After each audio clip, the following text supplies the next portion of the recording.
बुहारी खाना खाइयो र हिँड्या हो नि स्कुल? हो बुवा, खाएर हिँड्ने कि। ए ल ल ठिक छ भरे अब खाजा पनि खानुपर्छ 1 बजीको छुट्टीमा। ल यो लिएर खाजा खाने है। अब नि पर्दैन बुवा, कामु किनी खाजा खान्छु त है। पर्दैन तेरिका यो उमेरमा भोक लाग्छ भरे सबैले खाजा खान्छन् तिमीले चाहिँ खानु पर्दैन। ल अब नि पर्दैन। लाउ न लिएर जाऊ। समाउ न है भरे खाजा किन खानु। यत्रो त चाहिन्न त होला बुवा। होइन चाहिन्छ रह्यो भने भोलि खानुपर्छ।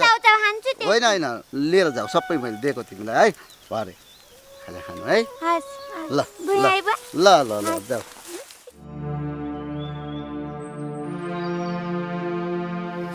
बुवा कता पुगेर आउनुभयो? तल बजारतिर गइरहेको थिएँ छोरी। अनि मलाई त कहिले खाजा साजा खा भनेर पैसा दिनुहुन्थेन त।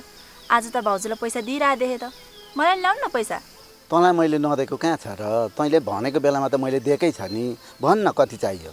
5000 जति दिनु न। 5000? अब स्कुल गएर खाजा खानलाई तँलाई त्यत्रो 5000 किन चाहियो? मैले मागेपछि त अब यस्तै कुरा गर्नुहुन्छ। अघि भाउजूलाई त लाउभरि खाजा खाऊ भन्दै दिँदै हुनुहुन्थ्यो त। मैले मागेपछि यस्तै गर्नुहुन्छ अनि रिस उठ्छ मलाई। दिनु न, जब 5000 भने के हो र? छोरी मैले त खाजा खान भन्दा 200 रुपियाँ भाउजूलाई दिएको हो। तिमीलाई 5000 किन चाहियो? यदि केही काम छ भने म 5000 दिन्छु, नभए त्यत्तिकै चाहिँ 5000 तिमीलाई म दिन्न। ए अब त मैले पैसा माग्दाखेरि पनि सबै बेली बिस्तार लाउनु पर्ने भयो होइन? पहिला त यस्तो गर्नुहुन्न थियो त। अहिले किन सबै डिटेल्स चाहियो तपाईँलाई? दिनु भनेपछि दिनु न। छोरी तैँले पहिला पैसा माग्दाखेरि जति भन त्यति मैले दिएकै हो। तैँले बिना सित्तीमा कता खर्च गरिस्, त्यसै पैसा फुर्मास गरेर सिद्ध्याइस्। त्यसैले छोरी अबदेखि म तिमीलाई के कामको लागि पैसा चाहिएको हो त्यो नभनिकन म पैसा दिन्न। पैसा त्यसै आउँदैन छोरी, धेरै दुःख गरेर कमाउनु पर्छ। बुझ्यौ?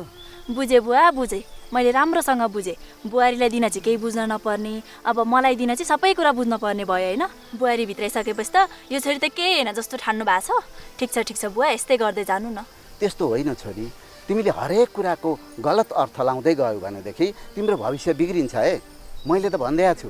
भविष्य त बिग्रिहाल्छ नि। अब छोरीलाई गर्ने भन्दा बेसी माया बुहारीलाई गर्न थालिसकेपछि छोरीको भविष्य त यतिकै बिग्रिहाल्यो नि। तपाईँले चाहेको पनि यही हो क्यारे गर्नलाई। हेर भूमिका, मुखमा जे आयो तँ त्यही नबोल। तँ आजभोलि आमाको लैलेमा लागेर धेरै बिग्रिसकेको छस्। बाउसँग बोल्दा अलिक विचार पुर्याएर बोल। मलाई रिस उठ्दैन, उठेपछि चाहिँ लाटो रिस उठ्छ नि। रिस उठे मारे भइगयो नि त। बुहारी भित्राएदेखि छोरीलाई गर्ने माया जति सबै बुहारीलाई गर्न थाल्नु भएको छ क्यारे। जब पैसाको कुरा गर्दाखेरि रिसको कुरा झिक्नुहुन्छ। बरु आमा भइदिएको भए मैले भन्दै नभनी छोरीलाई के चाहिन्छ सबै थोक पुऱ्याइदिनुहुन्थ्यो। यो बुहारी त मलाई यति पनि माया गर्नुहुन्न क्या। छोड्नु बरु मेरो बाटो।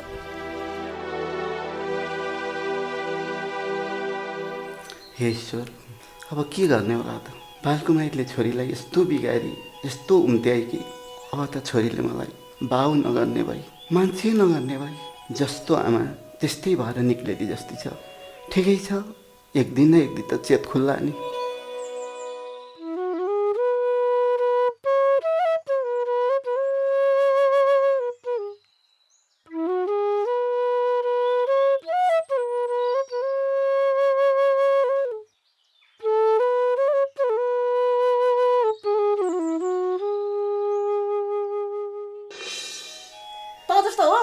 दिनभरि स्कुलमा बरा लिएर हिँड्नलाई हामी त दिनभरि काम गर्छौँ।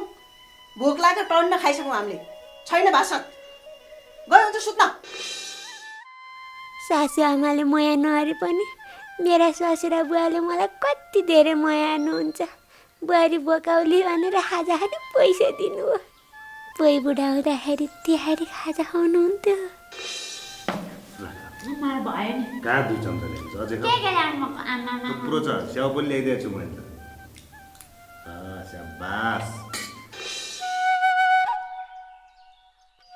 अब आज त भोक लागे पनि टन्न किनेर खानलाई पैसा पाइहाल्यो। मजाले खाने हो भोक लाग्यो भनेदेखि। ओए अहिले त्यो मेरो बुवाले दिए पैसाले त खुर्क किन्ने नि हो र तपाईँलाई? बुवाले मलाई खाजा खानु भनेर दिनुभएछ। जे गर्न दिए पनि दे भनेपछि दे न। मैले बुवासँग पैसा मागेको थिएँ, मसँग छैन अहिले, भाउजूलाई दिएछु सबै पैसा मागेर लैजा भन्नुभएको। दे भनेपछि दे न खुर्क छिटो। अहिले झुटो कुरा नबोल्नै नबुझ्ने। बुवासित अरू पनि पैसा थियो, त्यही पनि बुवाले एकताली दिइसकेको पैसा जा भाउसित माग भनेर त्यस्तरी भन्नुहुन्छ चाहिँ मलाई लाउनु। तर बुवासित खुजुरा नभएर भन्नु पो भयो कि ठिकै हो। भन्नुभएकै हो भनेदेखि पनि तपाईँ 100 रुपियाँको केही किनेर खानु है, म 100 रुपियाँको केही किन्न खान्छु। नन्ना भाउजू 100 भाँडौँ ल्याउनु। परा छैन, 200 नै मलाई चाहिएको छ, 200 नै ले। छिटो भने सुन्नुहोस्। काहीँ नभए कि ठगुई पैसा तिरी खाजा खानुपर्ने। अबदेखि आइन्दा बुवाले त्यहाँ पैसा दिँदाखेरि लिने होइन, मलाई चाहिँदैन बुवा, पर्दैन, तपाईँ नै राख्नु भनेर हिँडिहाल्ने। अबदेखि पैसा ल्याएर थाहा पायो भने राम्रो हुँदैन नि फेरि। हस् यहाँ सुन, अनि एउटा कुरा नढाटिकन भन् त मलाई, तैँले के तन्त्र मन्त्र पनि गर्न जानेछस् हो? बाउ दाईहरू सबैलाई त एकरो बनाइसकेको छिस् त। यस्तै पारा हो भनेदेखि त कुन दिन बाउले दाईहरूको नाममा छोडेर सबै सारा सम्पत्ति तेरो नाममा गर्दैनन् भन्ने डर लागिसक्यो मलाई। भन् त मलाई नढाटिकन, के तन्त्र मन्त्र गरेर छिस् त्यस्तो? अहिले नचाहिदो आरोप लाउँदाखेरि त यस्तो तन्तर मुन्तर गरी हो भनेर गाला साला फुट्ने गरी हानेर मुखसुख पनि कान आउने गरी च्यातिन्छ, अनिखेर थाहा हुन्छ। मान्छेले सह्यो भनेर अतिसम्म त हेप्न हुँदैन है। पैसा माग्नु भयो, लु त नि चाहिएको होला भनेर पैसा पनि दि, फेरि पैसा दिइसकेपछि अर्कालाई अर्कै खालको आरोप लगाउने, मुहा ज्याए त्यही भन्ने। खुब पढे लेखेर मास्टरनी भएको त खुब घमण्ड ह त।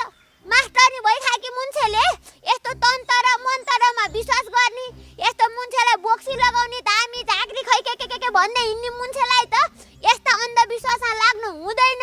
यस्तो गर्नुपर्छ उस्तो गर्नुपर्छ भनेर शिक्षा दिन पर्ने ठाउँमा के तन्त्र मुन्तर गरिहेस्, के गरे जस्तो लाउँछ? धेरै रिस उठाउँदाखेरि त नन्न बुझ्ने सन्न बुझ्ने नभनिकन रोइ भुचालेर यहीँ जङ्गलमा ढाल्दैन हिँड्छु नि। फेरि मलाई रिस लाटो रिस उठ्छ। जति मया गर्दा नि जति सदा पनि नहुने गाँथे हो। पढ्न हिँडेकी मुन्छे, पढाउन हिँडेकी मुन्छे, खुइ पढ्न हिँडेका मुन्छेलाई के खान रोक्नु? 200 को लागि किच क्याएर गर्नु। पैसा पाइसकेपछि चुप होला राख्नु, बाटो लाग्नु नि, ज्यारे पनि सुख नहुने। अब म हिँडिसकेपछि फेरि पछि लागेर आएर ओइ के तन्त्र मुन्तर गरिहेस् भनेर चाहिँ सोध्नु भयो भनेदेखि हेर्नु, नन्न बुझ्ने नन्न सन्न नभनिकन बोल्ती बन्न हुने गरी घिचुकमा हानेर यस सल्लाह घारीमा पक्लक्क ढालेर हिँड्न सकिन भनेदेखि नि मेरो नाम पनि भुन्टी होइन।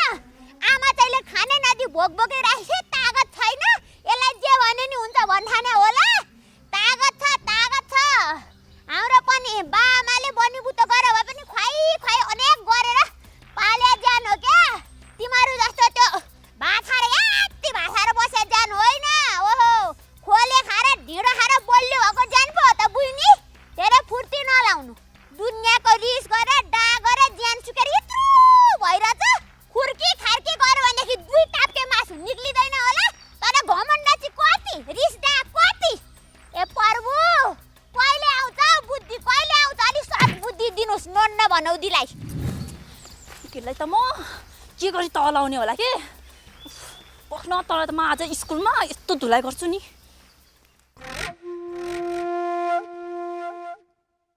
यो भूपेन्द्रले त स्वास्नीको बाहेक कसैको कुरा नसुन्ने भयो। यसलाई त एकचोटि फोन गरेर नथर्कै भन।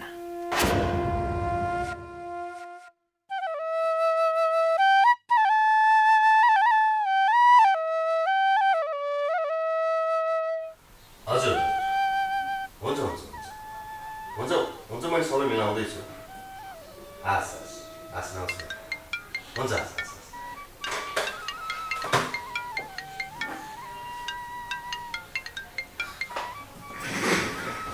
हेलो आमा, दर्शन गरे। ल भाग्यमानी भएस्। के गर्दैछस्? के गर्नु नि आमा, म त अफिसकै काममै बिजी छु। न हजुर के गर्दै हुन्छ नि? अब के गर्नु नि, तेरी बुढी पढ्न हिँडिहाल्छ, घरको सारा काम गर्ने बस्ने, अरू के गर्नु? अब धेरै नै गाह्रो भएको छ भने काम गर्ने मान्छे राखौ न त आमा। अब के गरौँ त आमा, अब भुन्टीले पढ्ने इच्छा गरिहाले, अब इच्छा गरिसकेपछि पढाउनु परिहाल्यो। बरु यसो काम गर्ने मान्छे चाहिँ खोज्नुहोस् न है आमा। तँलाई भनेर यहाँ काम गर्ने मान्छे भेटेला नि। एकजना मान्छे त छैनन् गाउँमा। कोही सहर जाने, कोही विदेश